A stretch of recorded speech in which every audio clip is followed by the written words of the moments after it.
Assalamualaikum warahmatullahi wabarakatuh. Selamat pagi. Perkenalkan, kami dari kelompok 1 angkatan 10 Latsar CPNS 2021. Kelompok kami terdiri dari saya, Safitri, Pontus, dan Cintra Maisyarinda. Di sini kami akan menjelaskan tentang analisis isu global terkait korupsi. Materi presentasi terdiri dari praanalisis identifikasi menggunakan metode pentahelix, menapis, menganalisis, dan menyusun alternatif pemecahan isu menggunakan metode APKL atau USJ, analisis metode Fishbone dan SWOT, rekomendasi penyelesaian isu dengan menggunakan metode tabel. Apa sih itu korupsi? Pengertian korupsi secara luas adalah setiap perbuatan yang buruk atau setiap penyelewengan.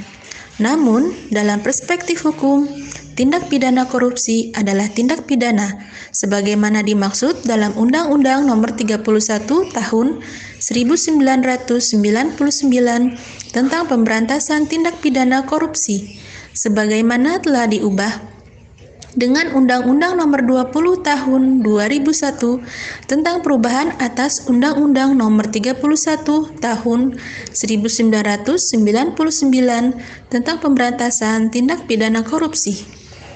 Bentuk atau jenis tindak pidana korupsi: kerugian keuangan negara, suap menyuap, penggelapan dalam jabatan, pemerasan, perbuatan curang, benturan kepentingan dalam pengadaan, dan gratifikasi.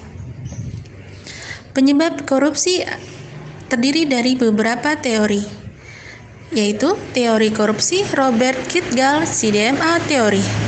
Korupsi terjadi karena adanya faktor kekuasaan dan monopoli yang tidak dibarengi dengan akuntabilitas. Teori korupsi Jack Boulogne-Ghosn teori. Faktor-faktor penyebab korupsi adalah keserakahan, kesempatan, kebutuhan, dan pengungkapan. Keserakahan berpotensi dimiliki setiap orang dan berkaitan dengan individu pelaku korupsi, organisasi, instansi, atau masyarakat luas dalam keadaan tertentu, membuka faktor kesempatan melakukan kecurangan. Teori cost-benefit model. Menurut teori ini, korupsi terjadi jika manfaat korupsi yang didapat atau dirasakan lebih besar dari biaya atau resikonya. Berdasarkan motivasi pelaku. Seperti disampaikan dalam berdasarkan motivasi pelaku, korupsi dapat dibedakan menjadi 5, yakni korupsi karena kebutuhan, karena ada peluang, karena ingin memperkaya diri sendiri, karena ingin menjatuhkan pemerintah, dan ingin menguasai suatu negara. Teori willingness and opportunity to corrupt. Korupsi terjadi jika terdapat kesempatan atau peluang, dan niat atau keinginan yang didorong karena kebutuhan dan keserakahan. Teori korupsi Donald R. Creasy Fraud Triangle Theory. 3 faktor yang berpengaruh terhadap fraud atau kecurangan adalah kesempatan, motivasi, dan rasionalisasi. Ketiga faktor yang dapat memiliki derajat yang sama besar untuk saling mempengaruhi. Slide berikutnya akan kami serahkan pada Saudara Pontus, silakan. Pada slide berikut merupakan modus korupsi tahun 2020. Dari slide ini kita bisa mengetahui bahwa modus pertama didominasi oleh penggelapan, kemudian markup, proyek fiktif, laporan fiktif, penguatan liar, dan sebagainya. Jadi ternyata modus korupsi itu kebanyakan dikarenakan adanya penggelapan. Kemudian pra-analisis isu korupsi. Pra-analisis identifikasi terdiri dari pemerintah akademis, masyarakat, pengusaha, dan media. Pada pemerintah, kurangnya sistem pengawasan untuk pencegahan terjadi praktik-praktik korupsi oleh pihak yang tidak bertanggung jawab. Kemudian pada akademis itu kurangnya pendidikan moral terkait dengan pembekalan dan pembelajaran karakter yang jujur, integritas, dan tanggung jawab dalam berbangsa dan negara. Pada masyarakat sendiri, kurangnya pengetahuan masyarakat mengenai si bansos, aplikasi pelaporan bansos. Pada pengusaha, rendahnya komitmen para pengusaha untuk menjalankan bisnis yang berintegritas demi kesejahteraan bersama. Pada media, penyampaian informasi yang tidak menyeluruh dan tuntas mementingkan keuntungan. Teknik menepis isu. Metode USG. Nomor 1, kurangnya sistem pengawasan untuk mencegah terjadinya praktik-praktik korupsi oleh pihak yang tidak bertanggung jawab mulai tingkat tertinggi hingga tingkat terendah. Urgensi poinnya 4, seriousness 5, grow 4, totalnya 13. Poin kedua, kurangnya pengetahuan masyarakat mengenai bansos, aplikasi pelaporan bansos. Urgensi poinnya 3, seriousness poinnya 3, grow 3. Jadi totalnya 9. Pada poin 3, kurangnya pendidikan moral terkait dengan pembekalan pembelajaran karakter jujur, integritas, tanggung jawab, dan berbangsa dan bernegara. Poin urgensi 5, seriousness 4, grow 5, totalnya ada 13. Kemudian poin yang keempat, rendahnya komitmen para pengusaha untuk menjalankan bisnis berintegritas demi kesejahteraan bersama. Urgensi 1, seriousness 4, 2, grow 3, totalnya 5. Pada poin kelima, penyampaian informasi yang tidak menyeluruh dan tuntas, mementingkan keuntungan.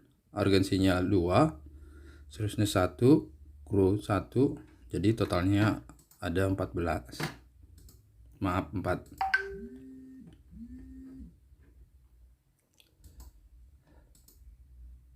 Menganalisis isu.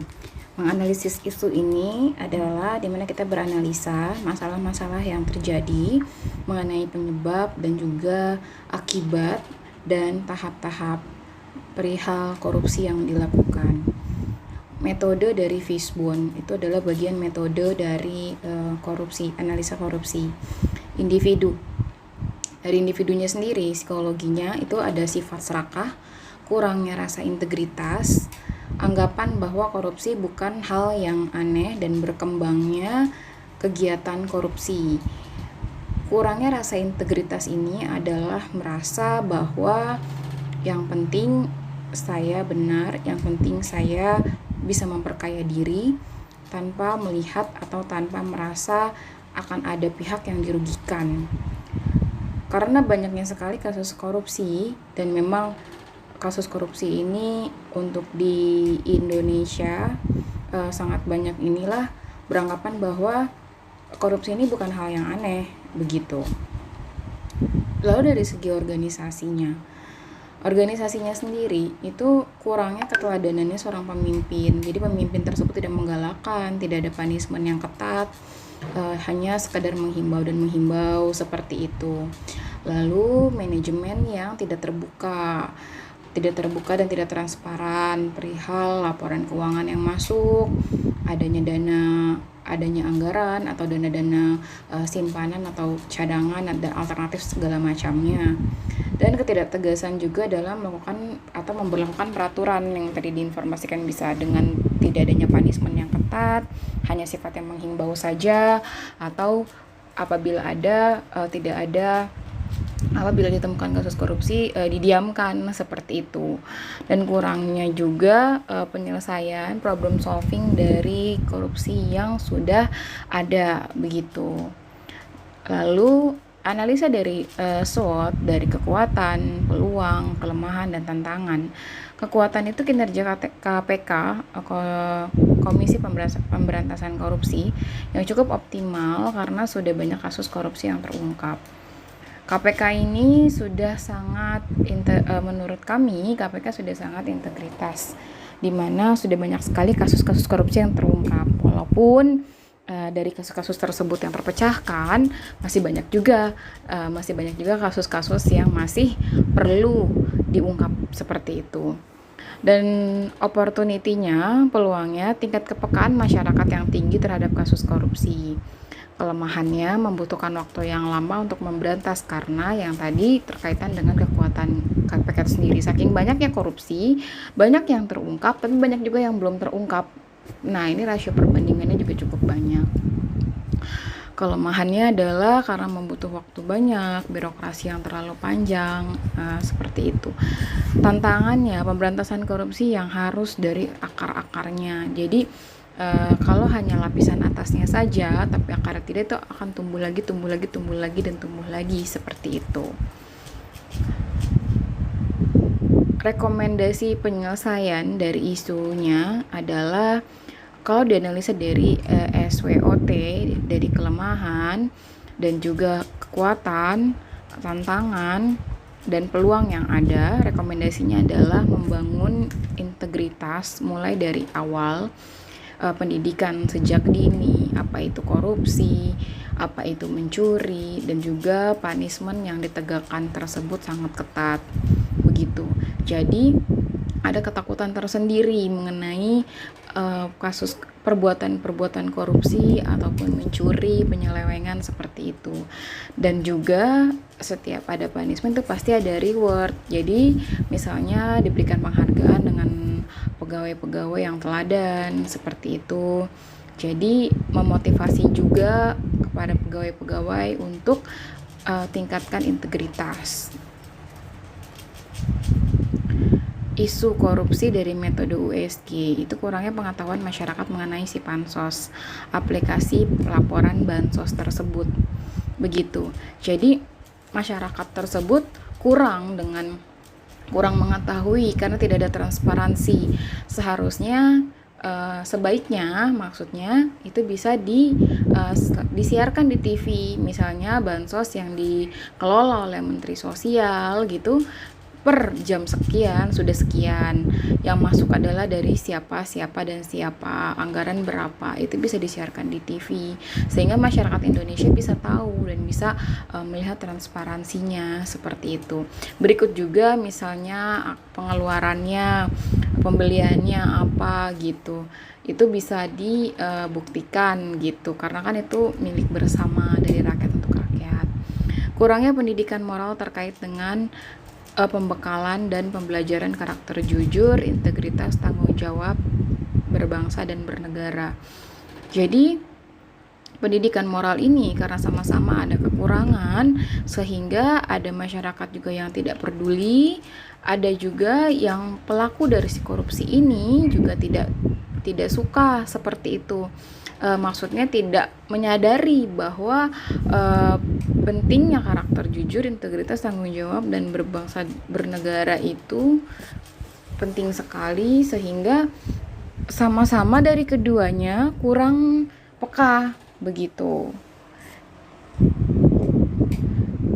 Alternatif dari penyelesaian menurut kami mengenalkan aplikasi si Pansos kepada masyarakat yang bertujuan sebagai sistem pengawasan bansos dan sebagai sarana pelaporan. Jadi ada aplikasi yang bisa mengecek sudah berapa yang terkumpul dananya, kemana saja, sudah distribusikan dananya, lalu beli barangnya di mana, berapa harganya. Karena kan kalau misalkan didistribusikan saja tapi tidak mengetahui, misalnya harga minyak dibikin jadi 20.000, seharusnya harga minyak 10.000, itu kan bisa jadi tanda tanya. Nah dari situ dilihat semuanya serba transparan gitu. Dan melakukan pembelajaran dan pelatihan anti korupsi bagi ASN. Pembelajaran ini seharusnya to be continue, sehingga ya bersifat reminder.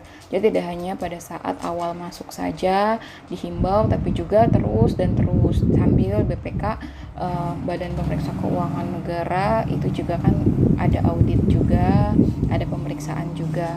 Jadi dan juga ada kerjasama juga dengan lembaga-lembaga terkait seperti KPK ataupun polisi gitu, untuk membuat rancangan undang-undang yang punishment ketat mengenai korupsi ini. sekian dari kami untuk presentasi analisis isu global mengenai korupsi. Kami angkat dari korupsi bantuan sosial corona yang sudah terjadi gitu.